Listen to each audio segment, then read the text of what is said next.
इस वीडियो हम बात करेंगे कि 1949 में सोना और चांदी के क्या भाव थे।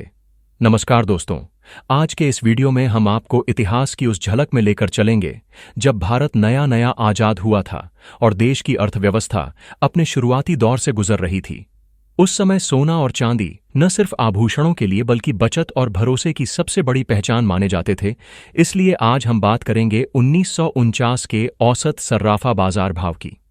दोस्तों, अगर बात करें 1949 के समय की, तो उस दौर में सोने की कीमत आज के मुकाबले बेहद कम हुआ करती थी। भारत के औसत सर्राफा बाजार के अनुसार उस समय 24 कैरेट शुद्ध सोने का भाव लगभग 99 रुपये प्रति 10 ग्राम के आसपास माना जाता है। ये वही शुद्ध सोना होता था जिसे निवेश और सिक्कों के रूप में सबसे ज्यादा महत्व दिया जाता था। वहीं अगर 22 कैरेट सोने की बात करें, जो ज्यादातर गहनों में इस्तेमाल होता है, तो उसका औसत भाव उस समय लगभग 92 रुपये प्रति 10 ग्राम के करीब था। उस दौर में आम लोग शादी ब्याह और त्योहारों पर थोड़ी थोड़ी बचत करके सोना खरीदा करते थे। अब दोस्तों बात कर लेते हैं चांदी की, जो उस समय हर घर में किसी न किसी रूप में मौजूद रहती थी। 1949 में भारत के औसत सर्राफा बाजार के अनुसार चांदी का भाव लगभग 71 रुपये प्रति किलोग्राम के आसपास था।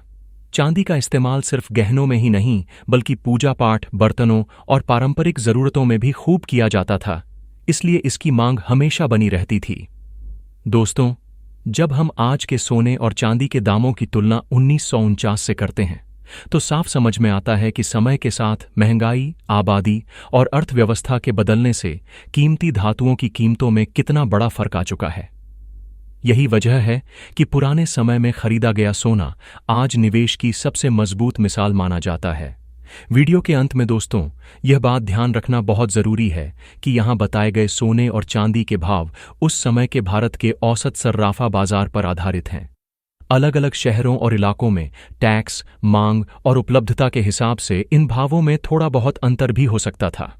अगर आपको इतिहास से जुड़ी ऐसी ही जानकारी पसंद आती है तो इस वीडियो को लाइक जरूर कीजिए, चैनल को सब्सक्राइब कीजिए और नीचे कमेंट में बताइए कि आप अगली बार किस साल के सोने चांदी के भाव जानना चाहते हैं। धन्यवाद दोस्तों।